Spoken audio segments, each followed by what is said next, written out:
Price the Lord. Hallelujah. പ്രിയ സഹോദരങ്ങളെ, ഓരോ ദിവസവും അല്ലേ എത്ര പെട്ടെന്നാണ് നിങ്ങൾ ഓടിക്കൊണ്ടിരിക്കുക എന്ന് പറയില്ലേ. അതായത് ഇന്നിപ്പോൾ 4-ാം തീയതി, ഓഗസ്റ്റ് 4. ഈ ദിവസത്തിൻ്റെ പ്രത്യേകത അറിയാലോ അല്ലേ. നമ്മുടെ വൈദികരുടെ മധ്യസ്ഥനായ ജോൺ മരിയ വിയാനി പുണ്യവാളൻ്റെ തിരുനാളാണ്.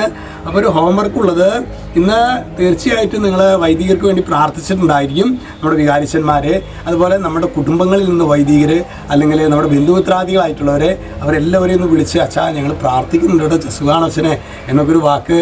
ഇനിയിപ്പോൾ അച്ഛൻ ഫോൺ എടുത്തില്ലെങ്കിൽ ഒരു വാട്സപ്പൊക്കെ ഉണ്ടെങ്കിൽ വാട്സപ്പിലൊക്കെ ഒരു മെസ്സേജ് വിട്ടാലും നന്നായിരിക്കും. മാത്രമല്ല, അതിനേക്കാളും പ്രധാനപ്പെട്ടതാണ് അവർക്ക് വേണ്ടി ഏറ്റവും ചുരുങ്ങിയത് ഒരു രഹസ്യമെങ്കിലും നമ്മൾ ആ അച്ഛന്മാർക്ക് വേണ്ടി, നമ്മുടെ വിവാഹം നടത്തിയവരെ, അതുപോലെ തന്നെ നമ്മുടെ മക്കളുടെ മാമോദീസ, അതുപോലെ തന്നെ മരിപ്പ്, മരണ ചടങ്ങ്, അതൊക്കെ അങ്ങനെയുള്ള വൈദികർക്ക് വേണ്ടി, പ്രത്യേകിച്ച് നമ്മുടെ മാമോദീസ മുഖ്യ വൈദികന് വേണ്ടി പ്രാർത്ഥിക്കാനുള്ള പ്രത്യേക കടമ നമുക്കുണ്ട്. നിങ്ങൾ പറ്റുവാണെങ്കിൽ ആരാണ് നിങ്ങളെ മാമോദീസ മുഖ്യതെന്ന് അറിഞ്ഞിരിക്കുന്നതൊക്കെ നന്നായിരിക്കും. അച്ഛനും മാമോദീസ മുഖ്യ അച്ഛനാണ് പയസ് ചെറുപ്പണത്തച്ഛൻ.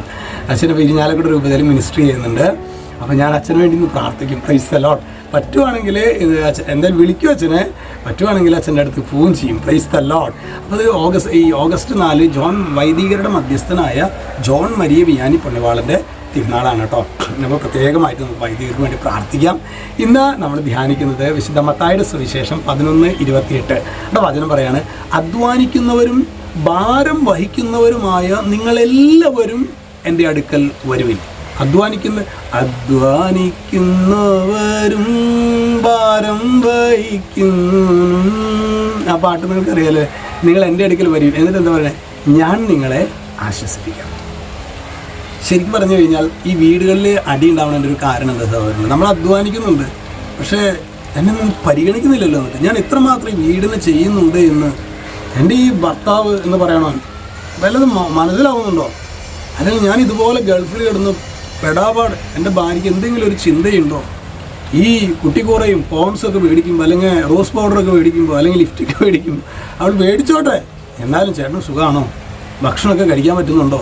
ഒരു വാക്ക്, അതാണ് ഞാൻ നിങ്ങളെ ആശ്വസിപ്പിക്കുക. അപ്പോൾ ഒരു ഹോംവർക്ക് കൂടെ നമ്മൾ പ്രത്യേകമായിട്ട് നമ്മളുടെ കുടുംബത്തിലെ പരസ്പരം ഒരു നെഗറ്റീവ് വാക്കുകൾ പറയുന്നത്. നമ്മുടെ സമൂഹത്തിൽ ഞാൻ ഈ കാലഘട്ടത്തിൽ കണ്ടൊരു പ്രത്യേകത, ഭയങ്കരമായിട്ട് നെഗറ്റീവിസം ഇങ്ങനെ പ്രചരിപ്പിച്ചുകൊണ്ടിരിക്കുക എന്ന് പറയുന്നത്. നെഗറ്റീവ് ന്യൂസിനെ ഭയങ്കരമായിട്ട് സ്വീകരിക്കുക. നമ്മൾ പലപ്പോഴും ഒരു പോസിറ്റീവായിട്ടുള്ളൊരു കാര്യം, അത് വീട്ടിലും അങ്ങനെ തന്നെയാണ്. ഇപ്പോൾ വീട്ടിൽ ചോറ് വയ്ക്കണമെങ്കിൽ എന്തെങ്കിലും ഉപ്പില്ലല്ലോ, എന്തെങ്കിലും മിളകില്ലല്ലോ, എത്രയോ ഒരു സഹോദരി അല്ലെങ്കിൽ സഹോദരൻ അതൊന്ന് കുക്ക് ചെയ്യണമെങ്കിൽ എന്തോരം കാര്യങ്ങൾ ശ്രദ്ധിക്കണം സഹോദരങ്ങളെ. അത് അരിയണം, അത് കഴുകണം, അത് ചെയ്യണം, ഇത് ചെയ്യണം. അതായത് ഉച്ചഭക്ഷണം എന്ന് പറഞ്ഞാൽ കാലത്ത് ഉച്ചയ്ക്ക് ഭക്ഷണം എത്ര മണിക്കൂർ അതിൻ്റെ പുറകിൽ നിൽക്കുന്നുണ്ട്. പക്ഷെ ഇതൊന്നും നോക്കാതെ ഇങ്ങനെ അതിൻ്റെ കുറ്റം കുറവ് മാത്രം പറയുന്ന ഒരു ശൈലി മലയാളികളുടെ ഇടയിൽ കുറേ കൂടി പ്രബലപ്പെട്ടിട്ടുണ്ടോ എന്ന് നമ്മൾ ഗൗരവമായിട്ട് നമ്മൾ സംശയിക്കേണ്ടതുണ്ട്. എൻ്റെ ജീവിതത്തിൽ അങ്ങനെ ഒരു ശീലം ഉണ്ടെങ്കിൽ ഞാൻ തീർച്ചയായിട്ടും മാറ്റണം. മറ്റുള്ളവരെ പ്രോത്സാഹിപ്പിക്കുന്നതിൻ്റെ ഒപ്പം തന്നെ നമുക്ക് സ്നേഹത്തോടെയുള്ള കറക്ഷൻ കൊടുക്കാം. അത് ഒരു പോസിറ്റീവ് കറക്ഷനാണത്. അല്ലാതെ നമ്മൾ നെഗറ്റീവ് മാത്രം അടിച്ചു കഴിഞ്ഞാൽ പ്രിയ സഹോദരങ്ങൾ, നമ്മളും നെഗറ്റീവാവും, മറ്റുള്ളവരും നെഗറ്റീവാവും. അപ്പോൾ അതുകൊണ്ട് തന്നെ കർത്താവിൻ്റെ വചനം, അധ്വാനിക്കുന്നവരും ഭാരം വഹിക്കുന്നവരുമായി നിങ്ങളെല്ലാവരും എൻ്റെ അടുക്കൽ വരുവിൻ, എന്നിട്ട് പറയണം ഞാൻ നിങ്ങളെ ആശ്വസിപ്പിക്കാം. ഈശോയ്ക്ക് മാത്രമാണ്. ഇനി നമ്മുടെ വീട്ടിൽ ആരും നമ്മൾ പ്രോത്സാഹിപ്പിക്കുന്നില്ല എന്ന് ഇനി പറഞ്ഞിട്ട് കാര്യമില്ല. നമ്മൾ ചെയ്യേണ്ടത് ഇനി ഇതിൻ്റെ പരിഹാരത്തിലുള്ള സഹോദരങ്ങളെ, ആരൊക്കെ എൻ്റെ ശുശ്രൂഷയെ, എൻ്റെ ജോലിയെ, എൻ്റെ ഇന്ന പ്രവർത്തനങ്ങളെ ആരൊക്കെ കണ്ടില്ലെങ്കിലും യേശു കാണുന്നുണ്ട്. അപ്പം ഞാൻ ഒറ്റ കാര്യം ചെയ്താൽ മതി, യേശുവെ നിൻ്റെ സാന്നിധ്യം അനുഭവിക്കുവാൻ എന്നെ അന്ന് പരിശീലിപ്പിക്കണം. നിൻ്റെ സാന്നിധ്യം എന്നോട് കൂടിയിരിക്കണം എന്ന് പറഞ്ഞിട്ടുള്ള പാട്ട് എനിക്ക് ഭയങ്കര, പ്രത്യേകിച്ച് ഡൊമിനിക്കച്ചനൊക്കെ പാടുമ്പോൾ ഭയങ്കരമായൊരു അനുഭവം വരും. നിൻ്റെ സാന്നിധ്യം എൻ്റെ കൂടെ ഇരിക്കണം, കൂടെ ആയിരിക്കണം. നമുക്ക് അത്തരത്തിലുള്ള ഒരു ആത്മീയതയിലേക്ക്, ഈശോയുടെ സാന്നിധ്യം നമ്മുടെ കൂടെ ആയിരിക്കുന്ന ഒരു ആത്മീയ തലത്തിലേക്ക് സ്വർഗം നമ്മളെ വഴി നടത്തട്ടെ. യേശുക്രിസ്തു നമ്മെ സമൃദ്ധമായിട്ട് അനുഗ്രഹിക്കട്ടെ.